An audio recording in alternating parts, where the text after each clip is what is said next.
Hello दोस्तों, मेरा नाम ईशेंदु है and welcome to Simply Crack. दोस्तों, करंट अफेयर्स की सीरीज में आज हम लोग जुलाई वीक 2 यानी कि 9th जुलाई से लेके 16th जुलाई तक के जितने भी इंपॉर्टेंट करंट अफेयर्स हैं उन्हें सवालों के माध्यम से देखेंगे। तो पहला सवाल है, which company developed the indigenous light tank Zorawar in the collaboration with DRDO? किस कंपनी ने डीआरडीओ के सहयोग से स्वदेशी लाइट टैंक जोरावर विकसित किया है? दोस्तों, ये हुआ है डीआरडीओ और लार्सन एंड ट्यूब्रो के सहयोग से। लार्सन एंड ट्यूब्रो तो ठीक है, लेकिन डीआरडीओ के बारे में थोड़ा सा अच्छे से पढ़ लेते हैं क्योंकि कॉम्पिटिटिव एग्जाम्स में इससे सवाल अच्छे से आते हैं। देखो, इसका फॉर्मेशन हुआ था 1958 में और एक और संस्था है जिसका नाम है इसरो यानी कि इंडियन स्पेस रिसर्च ऑर्गेनाइजेशन, इससे भी सवाल आते हैं। इसका फॉर्मेशन हुआ था 1969 में। डीआरडीओ का मुख्यालय कहाँ पे है? तो न्यू दिल्ली में है। इसरो का मुख्यालय कहाँ पे है? तो ये है बेंगलुरु में। ठीक है। मोटो क्या है डीआरडीओ का? तो strength origin is in science यानी कि बलस्य मूलम विज्ञानम। चेयरमैन कौन हुए? तो समीर वी कामत। इसरो के चेयरमैन कौन हुए? तो एस सोमनाथ। तो ये सारी चीजें आपको पता होनी चाहिए। In which state is the world largest Ramayan temple Virat Ramayan Mandir being constructed? किस राज्य में दुनिया का सबसे बड़ा रामायण मंदिर विराट रामायण मंदिर का निर्माण किया जा रहा है? दोस्तों, ये निर्माण किया जा रहा है बिहार में और ये विश्व का सबसे बड़ा रामायण टेम्पल होगा। बिहार में कहाँ किया जा रहा है? दोस्तों, ये किया जा रहा है ईस्ट चंपारण में। ईस्ट चंपारण में कहाँ किया जा रहा है? तो ये केसरिया एक जगह है, वहाँ पे वहाँ के आसपास में ये किया जा रहा है। अब मैंने केसरिया की चर्चा क्यों की? क्योंकि केसरिया में आपको इंडिया का सबसे बड़ा स्तूपा है और इस बार के CHSL एग्जाम में स्तूपा पे जम के सवाल आए थे। तो आपको ये सारी चीज़ें पता होनी चाहिए। उसके बाद ये जो विराट रामायण मंदिर है वो आपको 3 टेम्पल से इंस्पायर्ड है। एक तो है अंकोर वाट कंबोडिया में। ये अभी तक का सबसे बड़ा हिंदू टेम्पल है अंकोर वाट, जो कि कंबोडिया में है। अब इसको पीछे छोड़ के विराट रामायण मंदिर बड़ा हो जाएगा जब बनेगा। तो अभी फिलहाल तो अंकोर वाट कंबोडिया ही है ना। और दूसरा टेम्पल है रामनाथ स्वामी टेम्पल जो कि रामेश्वरम में है। और तीसरा टेम्पल है मीनाक्षी सुंदरेश्वर टेम्पल जो कि मदुराई में है। What is the name of the award conferred on Prime Minister Narendra Modi by the President of the Russian Federation?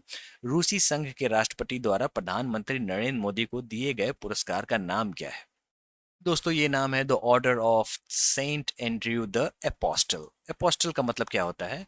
तो ये आपको जीसस के 12th दूत हुआ करते हैं। ठीक है। अब सेंट एंड्रयू कौन थे? तो ये एक फिशरमैन थे यानी कि एक मछुआरे थे।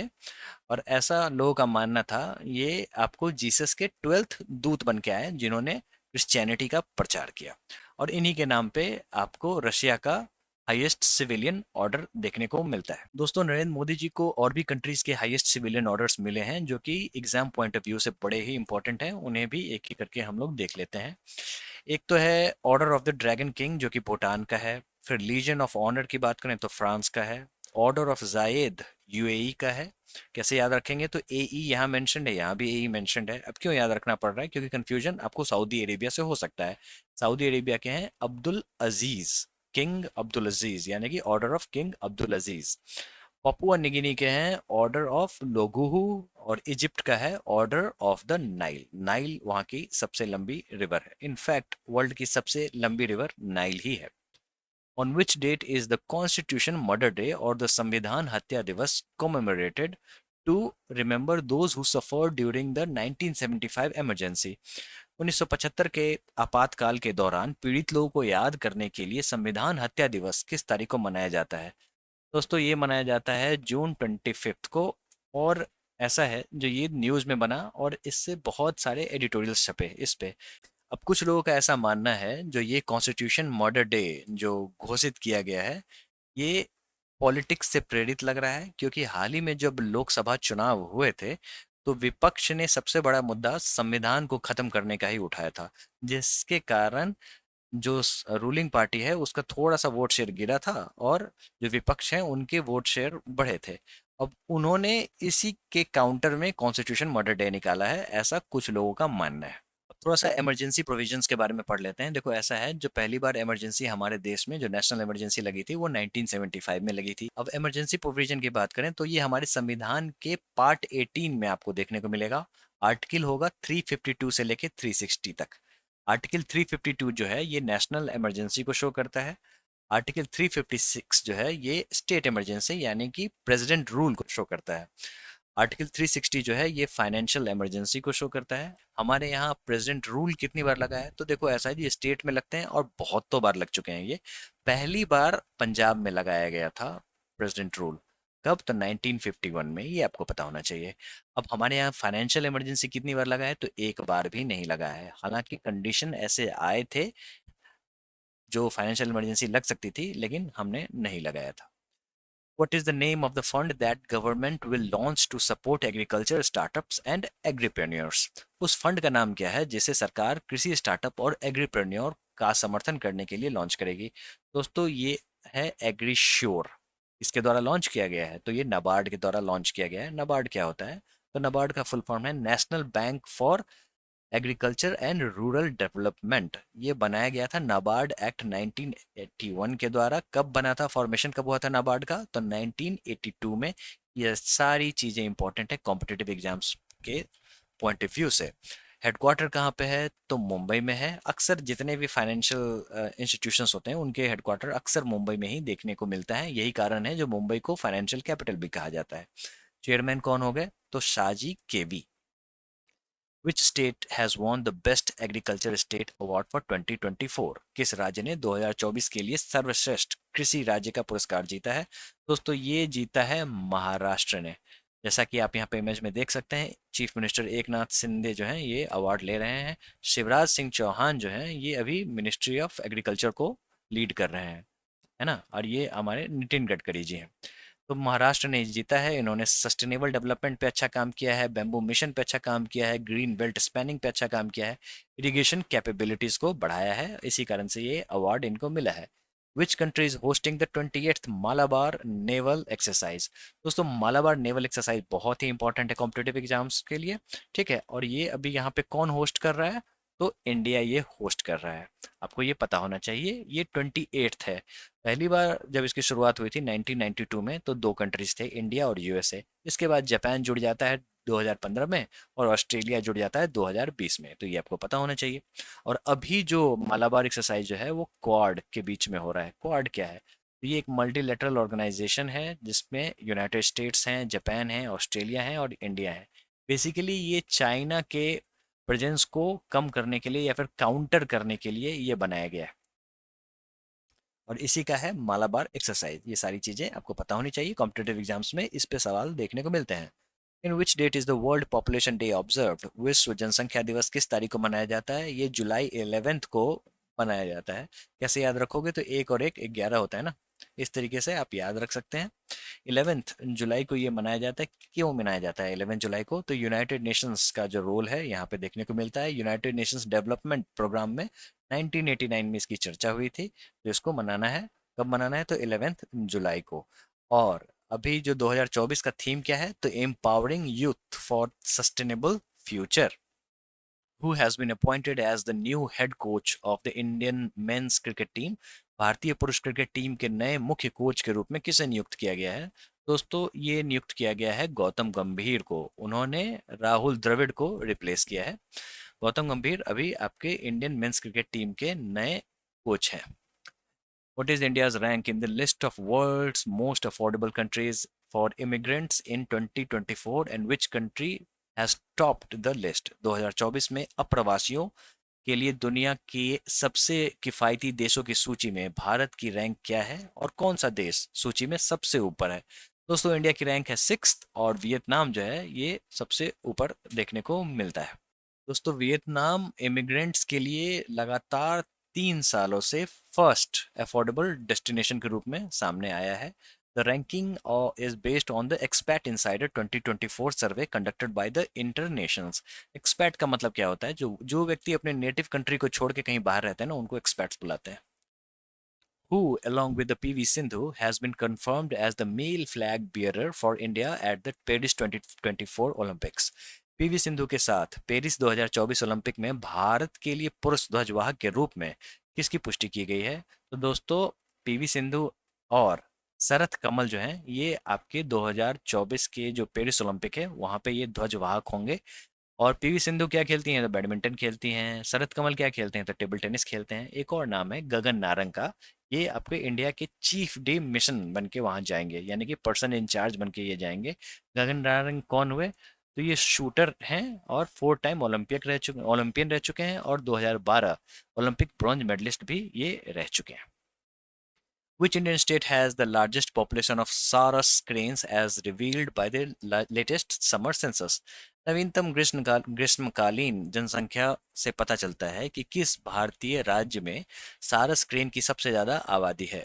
दोस्तों, उत्तर प्रदेश यहाँ पे सबसे ज्यादा आपको सारस की आबादी लेकर सामने उभरा है। और जो सारस है ये वल्नरेबल कैटेगरी में आता है ऑफ आईयूसीएन। आईयूसीएन का फुल फॉर्म है international union for conservation of nature. दोस्तों, सारस को schedule 3 of the wild life protection act के तहत इसको प्रोटेक्ट किया जाता है। Which country is hosting exercise pitch black 2024? Exercise pitch black 2024 की मेजबानी कौन सा देश कर रहा है? दोस्तों, ये कर रहा है ऑस्ट्रेलिया। ये आपको पता होना चाहिए। बेसिकली ये ऑस्ट्रेलिया का ही एक्सरसाइज है, लेकिन बाकी के कंट्रीज भी पार्टिसिपेट करते हैं। बेसिकली मेजबानी जो है वो ऑस्ट्रेलिया ही करता है। इस बार बेस डॉर्विन जो है ऑस्ट्रेलिया में, यहाँ पे ये रॉयल ऑस्ट्रेलियन एयरफोर्स के द्वारा ये होस्ट किया जाएगा। और इंडिया 2022 से इसमें पार्टिसिपेट कर रहा है। एक्सरसाइज पिच ब्लैक इंपॉर्टेंट है, ये कॉम्पिटेटिव एग्जाम्स के लिए आपको पता होना चाहिए। ऑस्ट्रेलिया का कैपिटल जो है वो कैनबेरा है। अक्सर लोग सिडनी से कंफ्यूज हो जाते हैं। ऑस्ट्रेलिया की जो करेंसी है वो ऑस्ट्रेलियन डॉलर है, और ऑस्ट्रेलिया के जो पीएम है वो है Anthony Albanese. What is India's overall score in the Sustainable Development Goal India Index for the year 2023-2024? वर्ष 2023-24 के लिए एसडीजी इंडिया इंडेक्स में भारत का समग्र स्कोर क्या है? दोस्तों, इस बार हम लोगों ने बहुत अच्छी तरक्की की है और 71st पायदान पे हम लोग पहुंचे हैं। और हमने पॉवर्टी इरेडिकेशन में, इकोनॉमिक ग्रोथ में और क्लाइमेट एक्शन में अच्छा काम किया है, तब जाके हम लोग 71st पायदान पे ये पहुंचे हैं। देखो दोस्तों, ऐसा है, जो 2000 सन 2000 से लेके 2015 तक था मिलेनियम डेवलपमेंट गोल। ठीक इसी तरीके का गोल था। अब 2015 में ये समाप्त हुआ तो कुछ चाहिए था, तो 2015 से लेके 2030 तक आया एजेंडा फॉर सस्टेनेबल डेवलपमेंट 2030 तक। इस बार न्यूज में यूरो कप और कोपा अमेरिका दोनों छाए रहे। Which country has won the euro 2024 football championship? किस देश ने यूरो 2024 फुटबॉल चैंपियनशिप जीती? दोस्तों, ये जीती है स्पेन ने। स्पेन ने 2024 का जो यूरो 2024 चैंपियनशिप है वो जीता है। 2-1 से विक्ट्री हुई है। बहुत ही इंटरेस्टिंग मैच था। किससे जीता है? तो इंग्लैंड से जीता है। मैच कहाँ हुआ था? तो ये वाला मैच हुआ था बर्लिन में। और यूरो 2024 जो है जर्मनी के द्वारा ही होस्ट किया गया था। रोड्री जो स्पेन के हैं, उन्हें यूरो 2024 के प्लेयर ऑफ द टूर्नामेंट घोषित किया गया था। Recently, which country secured the second consecutive Copa America championship by defeating Colombia? हाल ही में किस देश ने कोलंबिया को हराकर लगातार दूसरी कोपा अमेरिका चैंपियनशिप हासिल की? दोस्तों, ये हासिल किया है अर्जेंटीना ने। अर्जेंटीना जो है ये 16th Copa America football title जीता है, और कोलंबिया को इसने 1-0 से हराया है। फाइनल में कहाँ पे हुआ था? तो hard rock stadium Miami USA में। और लाउतारो मार्टिनेज जो है ये इन्हें गोल्डन बूट अवार्ड मिला है। ये दोनों बड़ा इंपॉर्टेंट है कॉम्पिटेटिव एग्जाम्स के लिए, सवालों के रूप में देखने को मिल सकते हैं। Who was recently sworn in as Nepal's prime minister for the fourth time? हाल ही में चौथी बार नेपाल के प्रधानमंत्री के रूप में किसने शपथ ली?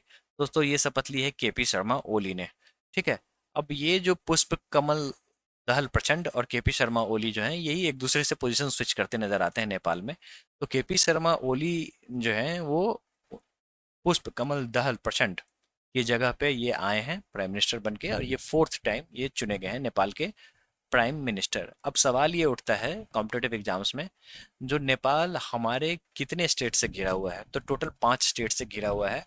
पहला आप यहाँ पे देख सकते हैं इमेज में, उत्तराखंड, उत्तर प्रदेश, बिहार, वेस्ट बंगाल और ऊपर से सिक्किम। ठीक है, तो टोटल 5 स्टेट्स हैं जो कि नेपाल से बॉर्डर शेयर करते हैं। नेपाल लैंड लॉक कंट्री है। माउंट एवरेस्ट जो है वो highest peak in the world है, और ये नेपाल में ही स्थित है। Where will the first world audio visual and entertainment summit be held? पहला विश्व ऑडियो विजुअल और मनोरंजन शिखर सम्मेलन कहाँ आयोजित किया जाएगा? दोस्तों ये आयोजित किया जाएगा गोवा में। जो हाल ही में इंफॉर्मेशन एंड ब्रॉडकास्टिंग मिनिस्टर बने हैं अश्विनी वैष्णव जी, इन्होंने इसकी घोषणा की है। गोवा के चीफ मिनिस्टर हुए प्रमोद सावंत, इनके साथ मिलकर इन्होंने ये घोषणा की है। जो first world audio visual entertainment summit जो है वो गोवा में 20 नवंबर से लेकर 24 नवंबर तक ये होगा। Where will the ICC annual conference 2024 be held? ICC वार्षिक सम्मेलन 2024 कहाँ आयोजित किया जाएगा? दोस्तों ये आयोजित किया जाएगा श्रीलंका में। आईसीसी का मुख्यालय कहाँ पे है? तो ये है दुबई में। और ये पहली बार है जो आईसीसी आपका एनुअल कॉन्फ्रेंस एशिया में होस्ट कर रहा है। कहाँ पे? तो श्रीलंका में। यानी कि दुबई में हो आप और पहली बार होस्ट कर रहे हो एशिया में। कहाँ पे? तो श्रीलंका में। और फॉर्मेशन कब हुआ था आईसीसी का? तो 1909 में। ये बड़ा इंपॉर्टेंट है। आईसीसी के जो प्रेसिडेंट हैं वो हैं ग्रेग बार्कले, न्यूजीलैंड से ये आते हैं। आईसीसी का मतलब है international cricket council. What is the toll free number for the national anti narcotics helpline? राष्ट्रीय नशीले पदार्थों के खिलाफ हेल्पलाइन के लिए टोल फ्री नंबर क्या है? दोस्तों ये नया टोल फ्री नंबर जारी हुआ है 1933। ये आपको पता होना चाहिए। अमित शाह जी ने, जो कि होम मिनिस्टर हैं। और हमारे यहाँ एक टारगेट है नशा मुक्त भारत बनाने का। कब तक? तो 2047 तक। यानी कि जब आज़ादी के हमारे 100 साल हो जाएंगे हम लोग नशा मुक्त भी हो जाएंगे।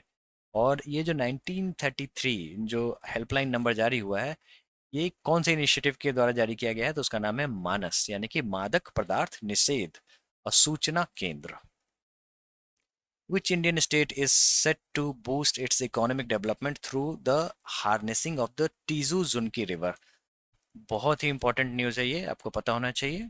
कौन सा भारतीय राज्य तीजू जुनकी नदी के दोहन के माध्यम से अपने आर्थिक विकास को बढ़ावा देने के लिए तैयार है? दोस्तों नागालैंड का ये रिवर है।